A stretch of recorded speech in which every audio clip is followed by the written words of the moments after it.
It's what happened when they caught up to him that has our investigative reporter Nick Oxner.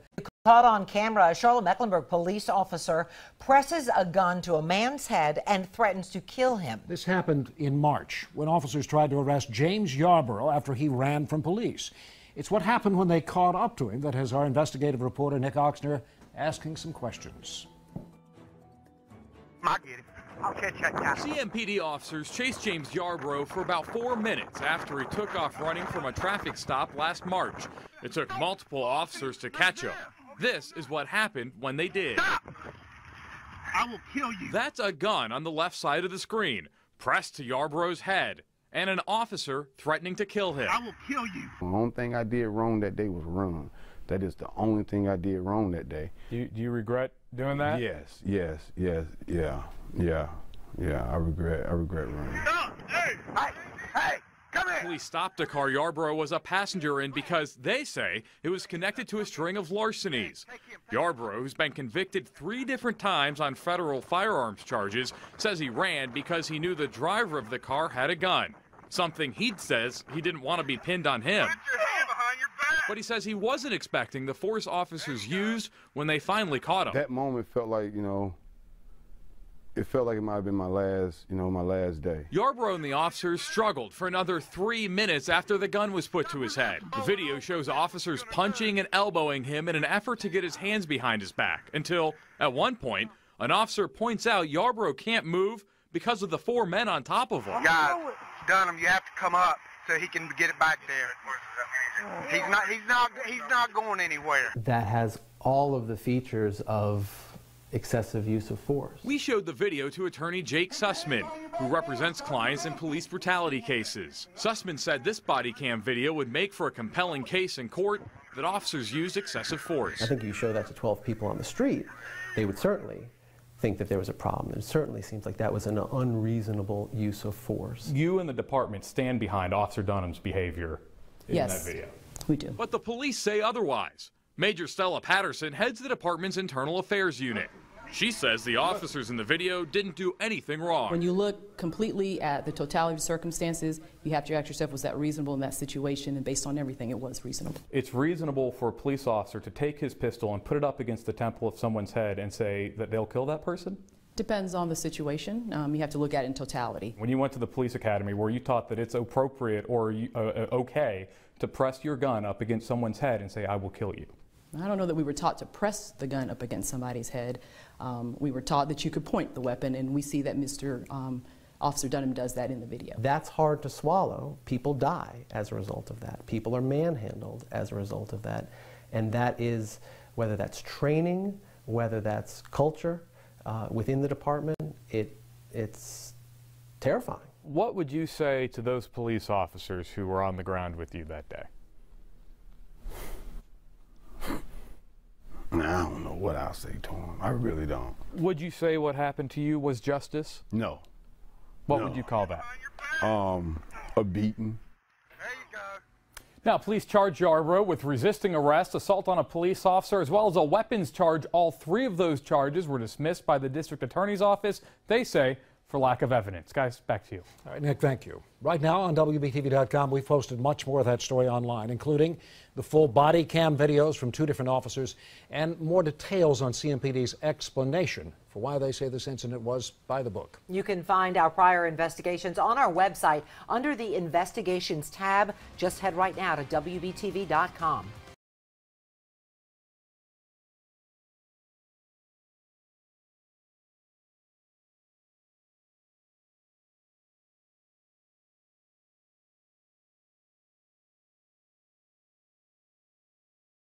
Watch, North Carolina cop places gun to unarmed man's head, threatening to kill him.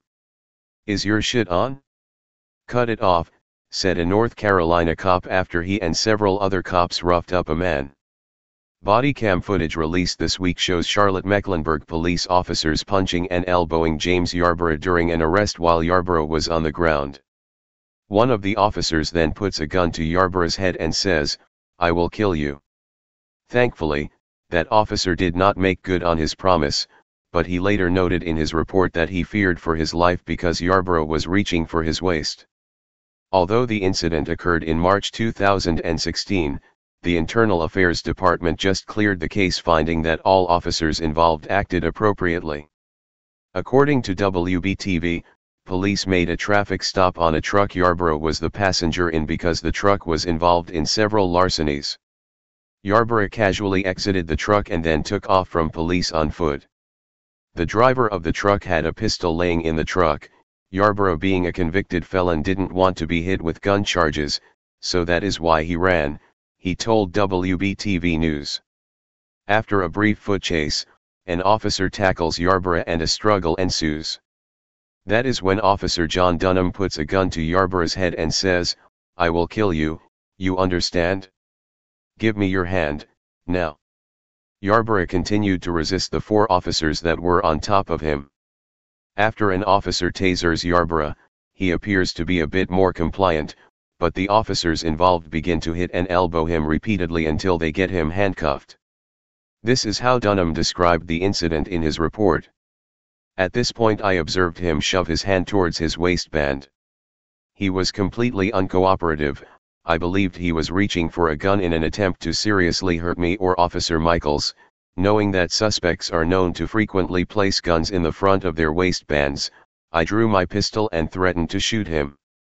However, the video shows Yarborough's hands in front of him and not near his waistband.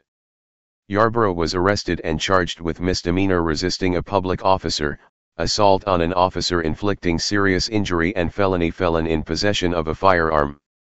All charges were dismissed. At the conclusion of the video, an officer asks another officer if his camera is off and instructs him to turn it off.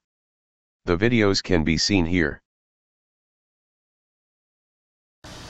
Hey Charlotte County, this is Charlotte County Cop Watch, and I wanted to explain what fair use is. You can use pieces of news articles if you're doing it for news reporting, you have commentary, and you're doing it for education purposes. So that's what fair use is, as you can see right here. Another reason why I wanted to make this video is to let you know I have just joined with Patreon. A nice thing with Patreon, I make no money on YouTube. They took the money away years ago, and so this is another way to give, and it's a nice thing too because you can give monthly.